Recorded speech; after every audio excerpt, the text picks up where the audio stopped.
Let me ask you about the war in Ukraine. Why did Russia invade Ukraine on February 24th, 2022? What are some of the explanations given, and which do you find the most convincing? Well, clearly the conventional wisdom is that Putin is principally responsible. Putin is an imperialist.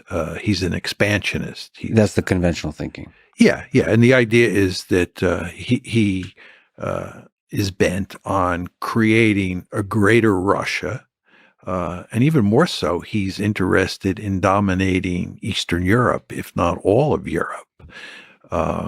And that Ukraine was the first stop on the train line. And what he wanted to do was to conquer all of Ukraine, incorporate it into a greater Russia, and then he would move on and conquer other countries. This is the conventional wisdom. My view is there is no evidence, let me emphasize, zero evidence to support that argument.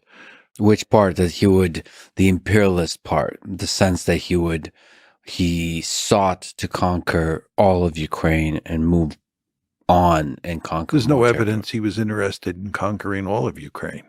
There's no evidence beforehand that he was interested in conquering any of Ukraine. And there's no way that an army that had 190,000 troops at the most, right, could have conquered all of Ukraine. Just impossible. As I like to emphasize, when the Germans went into Poland in 1939, and the Germans, you want to remember, were only intent on conquering the western half of Poland because the Soviets, who came in later that month, were going to conquer the eastern half of Poland. So the western half of Poland is much smaller than Ukraine. And the Germans went in with 1.5 million troops. If Vladimir Putin were bent on conquering all of Ukraine, he would have needed at least 2 million troops. I would argue he'd need 3 million troops, because not only do you need to conquer the country, you then have to occupy it.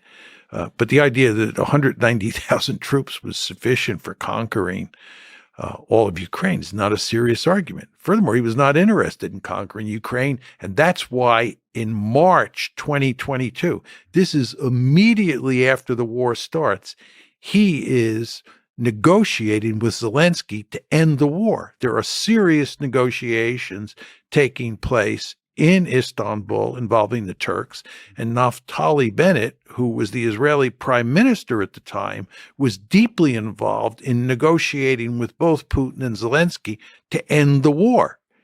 Well, if he was interested, Putin, in conquering all of Ukraine, why in God's name would he be negotiating with Zelensky to end the war? And of course, what they were negotiating about was NATO expansion into Ukraine, which was the principal cause of the war. People in the West don't want to hear that argument, because if it is true, which it is, then the West is principally responsible for this bloodbath that's now taking place. And of course, the West doesn't want to be principally responsible. It wants to blame Vladimir Putin. Mm-hmm. So we've invented this story out of whole cloth that he is an aggressor, that he's the second coming of Adolf Hitler, and that what he did in Ukraine was try to conquer all of it. And he failed. But with a little bit of luck, he probably would have conquered all of it. And he'd now be in the Baltic states and eventually end up dominating all of Eastern Europe. As I said, I think there's no evidence to support this. So maybe there's a lot of things to ask there. Maybe just to linger on NATO expansion. What is NATO expansion? What is the threat of NATO expansion, and why is it such a concern for Russia? NATO was a mortal enemy of the Soviet Union during the Cold War. It's a military alliance which has at its heart the United States of America, which is the most powerful state on the planet. It is perfectly understandable that Russia is not going to want that military alliance on its doorstep. Here in the United States, we have, as you well know, what's called the Monroe Doctrine. And that basically says no great powers from Europe or Asia are allowed to come into our neighborhood and form a military alliance with anybody in this neighborhood. When I was young, there was this thing called the Cuban Missile Crisis. The Soviets had the audacity to put nuclear-armed missiles in Cuba. We told them in no uncertain terms that that was not acceptable and that those missiles had to be removed. This is our backyard, and we do not tolerate distant great powers coming into our neighborhood. Well, what's good for the goose is good for the gander. And if we don't like great powers coming into our neighborhood, it's hardly surprising that the Russians did not want NATO on their doorstep. They made that manifestly clear when the Cold War ended, and they exacted a promise from us that we would not expand NATO. And then when we started expanding NATO, they made it clear after the first tranche in 1999 that they were profoundly unhappy with that. They made it clear in 2004 after the second tranche that they were profoundly unhappy with that expansion.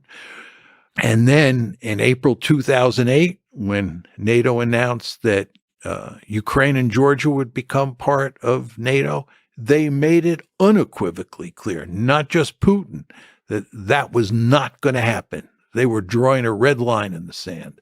And it is no accident that in August 2008, remember, the Bucharest summit is April 2008, and August 2008, you had a war between Georgia and Russia, and that involved at its core NATO expansion. So the Americans and their allies should have understood by at least August 2008 that continuing to push to bring Ukraine into NATO was going to lead to disaster. And I would note that there were all sorts of people in the 1990s, like George Kennan, William Perry, who was Bill Clinton's Secretary of Defense, the chairman of the Joint Chiefs of Staff, Paul Nitze, and so forth and so on, who argued that NATO expansion would end up producing a disaster, which it has. I would note that at the famous April 2008 Bucharest summit, where NATO said that Ukraine would be brought into the alliance, Angela Merkel and Nicolas Sarkozy, the German and French leaders respectively, opposed that decision. Angela Merkel later said that the reason she opposed it was because she understood that Putin would interpret it as a declaration of war. Just think about that. Merkel is telling you that she opposed NATO expansion into Ukraine because she understood correctly that Putin would see it as a declaration of war.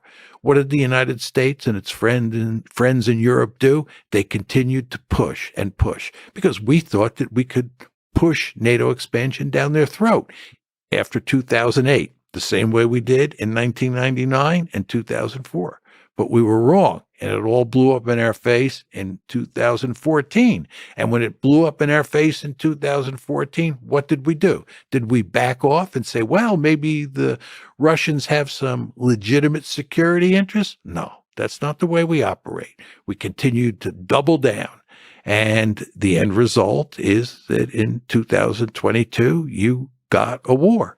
And as I've argued for a long time now, we, the West, are principally responsible for that, not Vladimir Putin.